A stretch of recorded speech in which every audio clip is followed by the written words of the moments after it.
हम डिस्कशन कर रहे हैं पाल साम्राज्य के बारे में। कौन से साम्राज्य के बारे में? पाल साम्राज्य के बारे में। उससे संबंधित इम्पोर्टेंट क्विज। क्वेश्चन नंबर 1 है, पाल वंशीय गोपाल कौन से धर्म का अनुयायी था? तो ये बौद्ध धर्म का अनुयायी था और यह पाल वंश का संस्थापक भी था गोपाल। और 750 से 770 ईस्वी तक इसका शासनकाल था। संबंधित नोट है, पाल वंश का दूसरा संस्थापक किसे माना जाता है? महिपाल को। महिपाल का शासनकाल 988 से 1038 ईस्वी तक था। नेक्स्ट है क्वेश्चन नंबर 2, हिंदू काव्य में दायभाग को जन्मदाता किन शासकों से संरक्षण प्राप्त था? हिंदू काव्य में दायभाग जो है इसके जन्मदाता को किन शासकों से संरक्षण प्राप्त था? पाल शासकों का संरक्षण प्राप्त था। कौन से शासकों का? पाल शासकों का। दाय भाग के लेखक का नाम क्या था? जीमूत वाहन। क्या नाम था? जीमूत वाहन नाम था दाय भाग के लेखक का। नेक्स्ट है क्वेश्चन नंबर 3, महिपाल प्रथम ने किसके नेतृत्व में तिब्बत में एक धर्म प्रचारक मंडल भेजा था? तो वह बौद्ध भिक्षु अतीश के नेतृत्व में भेजा था। किसके नेतृत्व में? बौद्ध भिक्षु अतीश के नेतृत्व में। किसने भेजा था? महिपाल प्रथम ने। कहाँ भेजा था? तिब्बत में। क्या भेजा था? एक धर्म प्रचारक मंडल, बौद्ध धर्म का प्रचार हेतु। अगला प्रश्न है प्रश्न नंबर 4, धर्मपाल को किसने उत्तरापद स्वामी की उपाधि से संबोधित किया? उत्तरापद स्वामी की उपाधि से संबोधित किया तो गुजराती कवि सोडल ने किया 11वीं शताब्दी में।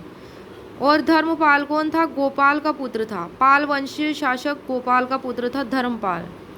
नेक्स्ट है क्वेश्चन नंबर 5, धर्मपाल कौन से शासकों से पराजित हुआ था? तो प्रतिहार शासक वत्सराज से और राष्ट्रकूट शासक ध्रुव से पराजित हुआ था। नेक्स्ट है क्वेश्चन नंबर 6, धर्मपाल को उसके लेखों में क्या कहा गया है? तो धर्मपाल को उसके लेखों में परम सौगात कहा गया है।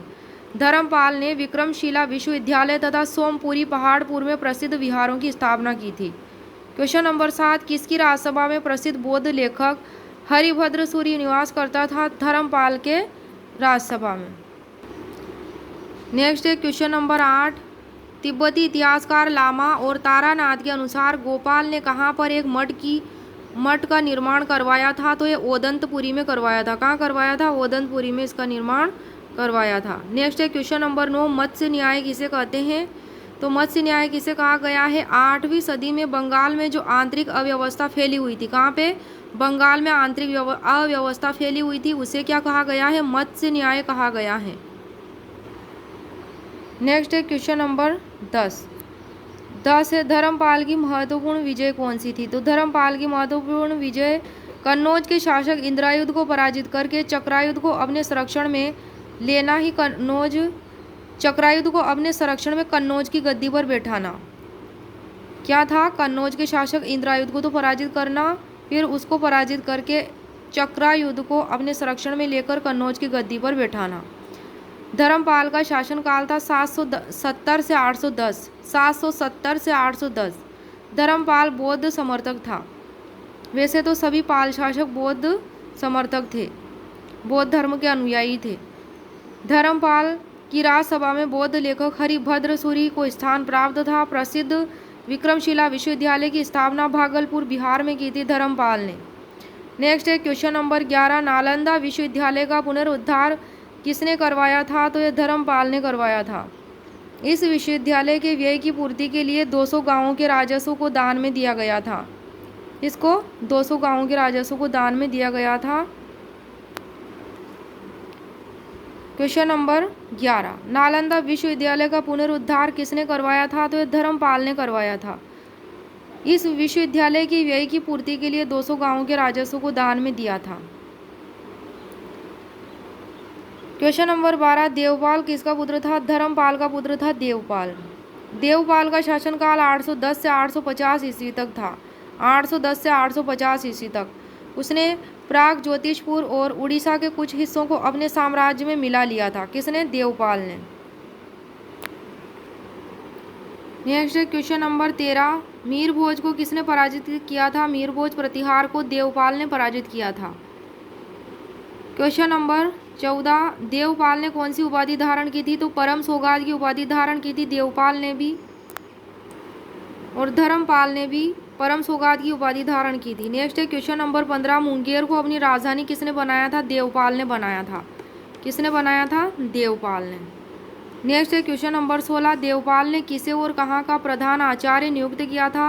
तो जगरहार जलालाबाद के प्रसिद्ध विद्वान वीरदेव को नालंदा विहार का, कहाँ का? नालंदा विहार का प्रधान आचार्य नियुक्त किया था देवपाल ने। किसको? वीरदेव को।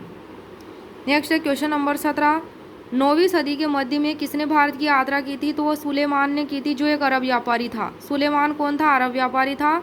9वीं सदी के मध्य में उसने भारत की यात्रा की थी पाल शासकों के समय में। नेक्स्ट है क्वेश्चन नंबर 18, सुलेमान ने पाल साम्राज्य को क्या कहा है? रूहमा कहा है। रूहमा या धर्म कहा है। नेक्स्ट प्रश्न है क्वेश्चन नंबर 19, पाल वंश का दूसरा संस्थापक किसे कहा जाता है? तो महिपाल प्रथम को। क्वेश्चन नंबर 20, पाल शासकों का कौन से देश के साथ घनिष्ठ सांस्कृतिक संबंध था? तिब्बत के साथ। पाल शासक बौद्ध ज्ञान, विज्ञान और धर्म के महान संरक्षक थे। नेक्स्ट है क्वेश्चन नंबर 21, संत रक्षित और दीपांकर कौन थे? संत रक्षित, इन्होंने पाल शासकों के समय तिब्बत की यात्रा की थी। ये प्रसिद्ध बौद्ध विद्वान थे जिन्हें तिब्बत में आमंत्रित किया गया था इन दोनों को। इन्होंने वहाँ बौद्ध धर्म के एक नए रूप का प्रचार किया था। दीपांकर को अतीश कहा जाता था।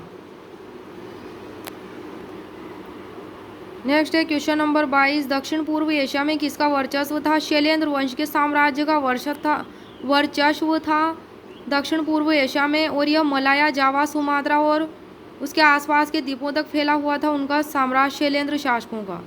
नेक्स्ट है क्वेश्चन नंबर 23, शैलेंद्र शासकों ने अपने कई दूत किसके दरबार में भेजे थे? तो पाल साम्राज्य के दरबार में, पाल शासकों के दरबार में भेजे थे। शैलेंद्र शासकों ने अपने कई दूत पाल शासक से नालंदा में एक विहार बनाने की अनुमति मांगी थी।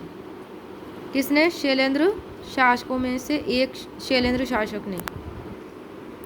नेक्स्ट है क्वेश्चन नंबर 24, महिपाल प्रथम को किसने पराजित किया था? तो राजेंद्र चोल ने बंगाल पर आक्रमण करके महिपाल प्रथम को पराजित किया था। राजेंद्र चोल ने। महिपाल की मृत्यु के बाद पाल वंश की अवनति प्रारंभ हुई, मतलब पतन प्रारंभ हो गया था। क्वेश्चन नंबर 25, पाल वंश का अंतिम शासक कौन माना गया है? कौन माना गया? तारानाथ। पाल वंश का अंतिम शासक तारानाथ ने माना है। पाल वंश का अंतिम शासक रामपाल को कौन माना गया? रामपाल अंतिम शासक माना गया पाल वंश का। किसने माना? तारानाथ ने। संध्याकर नंदी ने रामपाल चरित लिखी थी। रामपाल चरित किसकी कहानी थी? इसकी जीवनी थी, तो ये रामपाल की। पाल साम्राज्य के शासक रामपाल, जो अंतिम शासक था पाल वंश का, उसकी जीवनी रामपाल चरित लिखी थी संध्याकर नंदी ने। नेक्स्ट है क्वेश्चन नंबर 26, रामपाल के समय किसका विद्रोह हुआ था? केवर्तों का विद्रोह हुआ था। इसका विद्रोह हुआ था केवर्तों का, जिसका उल्लेख रामपाल चरित्र नामक जो पुस्तक थी संध्याकर नंदी की, उसमें भी उल्लेख है। क्वेश्चन नंबर 27, कालांतर में तिब्बत से कौन सा विद्वान भारत आया था? तो वो धर्म स्वामी भारत आया था।